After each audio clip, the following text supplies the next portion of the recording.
آج ہم supreme court کے اندر جاری سماعت کے اوپر بات کریں گے کہ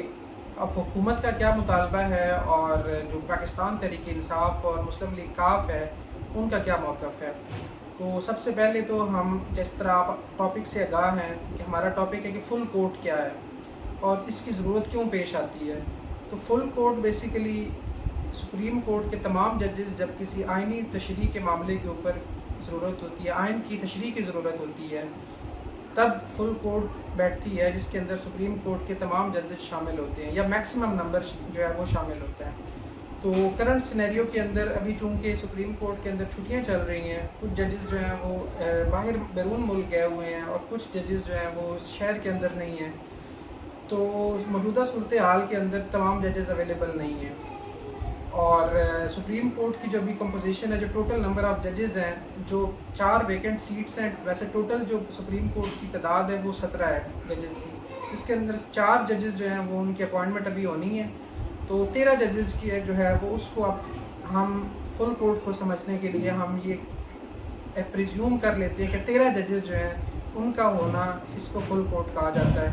موجودہ صورتحال کے اندر اگر فل کورٹ بنتی ہے تو اس کے اندر 13 ججز جو ہیں سپریم کورٹ کے وہ شامل ہوں گے اور وہ آرٹیکل 63A کی جو تشریح ہے وہ کریں گے۔ اب ہم اس کو سمجھنے کے لیے ہم نے یہ تو ڈسکس کر لیا کہ فل کورٹ کیا ہے۔ اس کو لاء کے اسٹوڈنٹس جانتے ہیں کہ فل کورٹ اور فل بینچ کے اندر ڈفرینس ہوتا ہے۔ فل بینچ ہوتا ہے جس کے اندر 3 ججز شامل ہوتے ہیں، جبکہ فل کورٹ کے اندر تمام سپریم کورٹ کے ججز یا ہائی کورٹ کے ججز شامل ہوتے ہیں، اور یہ آئین کی تشریح کرنے کے لیے فل کورٹ جو ہے وہ نارملی بنائی جاتی ہے، ورنہ نارمل معاملات کے اندر فل کورٹ نہیں بنائی جاتی۔ تو اب جو حکومت ہے وہ اس کے اوپر کیوں اصرار کر رہی ہے کہ فل کورٹ بنائی جائے؟ ان کا جو اپیرنٹلی جو موقف ہے وہ یہ کہتے ہیں کہ جو موجودہ 3 ججز جو ہیں، جس میں justice Umar Ata Bandial, justice Ijaz ul Ahsan, justice منیب اختر شامل ہیں،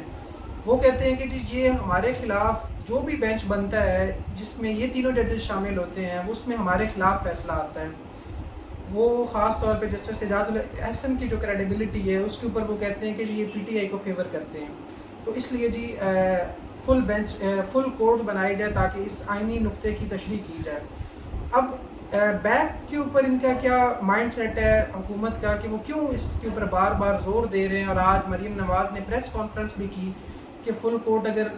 نہیں بنتا تو ہم جو ہے وہ اس کے اوپر اس کو نہیں مانتے ان فیصلوں کو۔ اسی طرح رانا ثناء اللہ نے ایک پریس کانفرنس کی، انہوں نے کہا کہ اگر سپریم کورٹ نے فل بینچ نہیں بنایا، فل کورٹ نہیں بنائی، تو ہم اس سماعت کا بائیکاٹ کریں گے۔ تو سپریم کورٹ نے آج دن کو اس دلائل سنے وکلاء کے، جس کے بعد سپریم کورٹ نے 1.5 گھنٹے کے وقفے کے بعد فیصلہ سنایا کہ ہم ابھی فی الحال فل کورٹ نہیں بنا رہے۔ ٹھیک ہے، اب اس کیس کے اندر مینلی ایشو کیا ہے، فل کورٹ کیوں بننی چاہیے اور کیوں نہیں بننی چاہیے، اور کیا اس کے اندر ابھی فوراً سے جو ہے جو عوام کے اندر شکوک و شبہات ہیں، جو ملکی معیشت کی صورتحال ہے اس کو سامنے رکھتے ہوئے میری نظر میں یہ ہے کہ سپریم کورٹ کو چاہیے کہ جو ڈپٹی اسپیکر کی رولنگ ہے اس کے اوپر سب سے پہلے فیصلہ دیا جانا چاہیے کہ یہ وہ غلط ہے یا ٹھیک ہے، اور اگر وہ غلط ہے تو جو اپوزیشن کے جو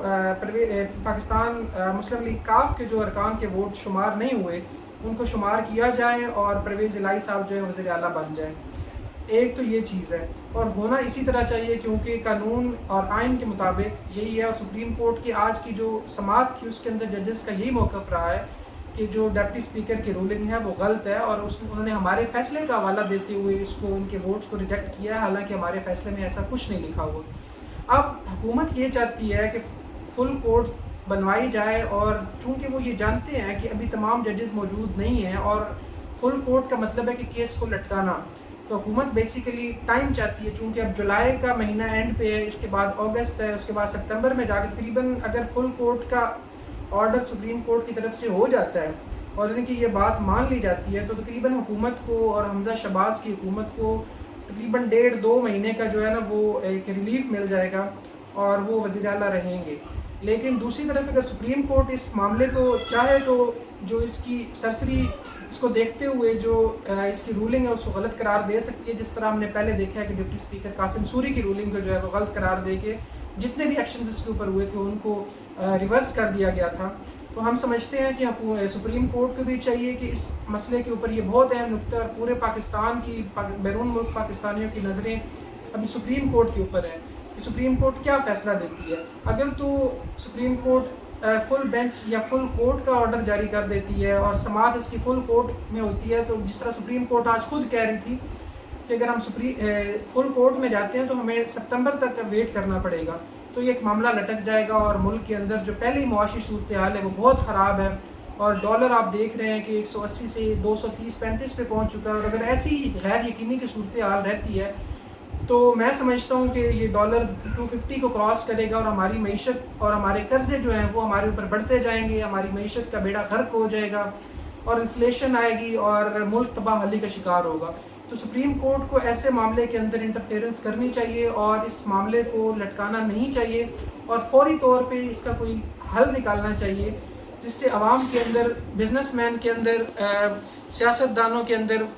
عام طبقے کے اندر جو کنفیوژن ہے وہ ختم ہو، اور ملک کی صورتحال جو ہے وہ بہتر ہو۔ اور میرا جو ذاتی رائے ہے وہ یہ ہے کہ ملک کو اب الیکشن کی طرف جانا چاہیے۔ یہ نہیں ہے کہ یہ کو پی ٹی آئی کے مفاد میں، نون لیگ کے مفاد میں، کسی پارٹی کے مفاد میں، یہ عوام کے مفاد میں یہ ہے کہ اس وقت ملک کو الیکشن کی طرف جانا چاہیے، ملک کے اندر صاف اور شفاف الیکشن ہونے چاہیے، اور ایک مضبوط حکومت جو ہے وہ آنی چاہیے، اور جو کہ ملک کے معاشی فیصلوں میں آزاد ہو، اور جو ملک کے معیشت کو جو ہے وہ دوبارہ سے اپنے پاؤں پہ کھڑا کر سکے، اور جس سے عوام کا جو اعتماد ہے وہ جس کے اوپر ہو، اور سرمایہ کاروں کا جو اعتماد ہے وہ اس کے اوپر ہو، تاکہ ملک غیر یقینی کی جو صورتحال ہے اس سے نکل سکے۔ تو میں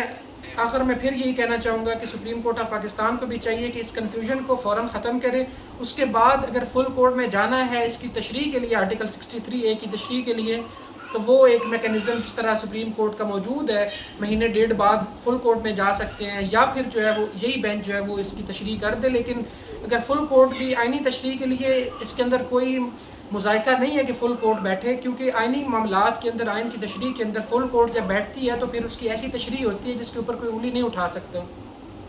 لیکن موجودہ صورتحال کے اندر فل کورٹ بنانے کا مطلب یہ ہے کہ ہم کیس کو لٹکا رہے ہیں، اور لٹکانا کسی طور پر بھی ملک اور آئین کے مفاد کے اندر نہیں ہے۔ بہت شکریہ۔